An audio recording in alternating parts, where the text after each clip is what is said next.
Hello, my name is Kimberly Fuller, and I'm here to talk to you about preparing for a presentation with helping to diminish nervousness about public speaking. I have given numerous presentations and I have done research on this topic and have experienced the fear myself, and I still get butterflies. World famous comedian Jerry Seinfeld's quote, "Even though this sounds humorous, studies show he is really not that far off." Overall, the fear of public speaking is one of America's biggest phobias. If you think about it, the fear of public speaking is also a fear of death. It's just an emotional death. Here's a quick preview of the 3 points what I will be focusing on: practice, delivery, and tips.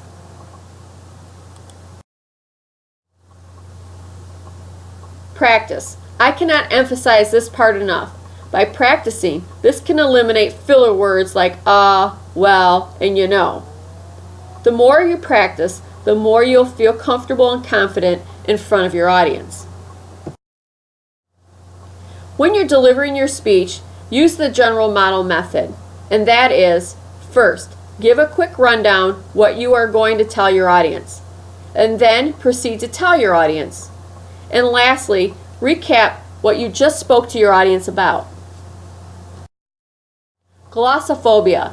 If some are not familiar with this, this is an actual term for the fear of public speaking. Yes, there is an actual term for the fear of public speaking, believe it or not.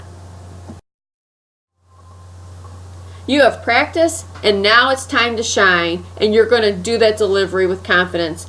Now all of a sudden, you start experiencing butterflies in your stomach, your knees are getting a little weak, your hands are getting sweaty, your heart feels like it's going to explode in your chest. Well, I have a few helpful hints to reduce this experience. So here are a few helpful tips. Do not expect perfection from yourself. Remember, none of us are perfect. When it comes to public speaking, we tend to dwell on every little mistake we make. Most experienced speakers make mistakes, they just recover gracefully and keep going. So just remember, the only thing between you and an experienced speaker is just the experience.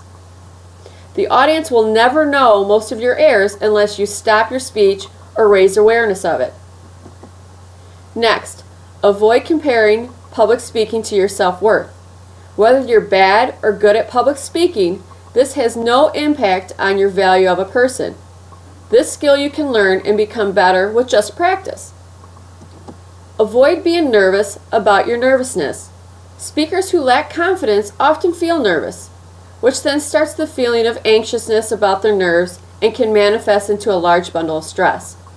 Nervousness is an adrenaline flow of energy, and successful speakers know how to channel their energy into enthusiasm and charisma. So have your energy work for you. Lastly, try eluding from reading your presentation word for word. There's an enormous difference between reading and speaking to your audience. Reading to your audience can bore them and run the risk of them tuning out.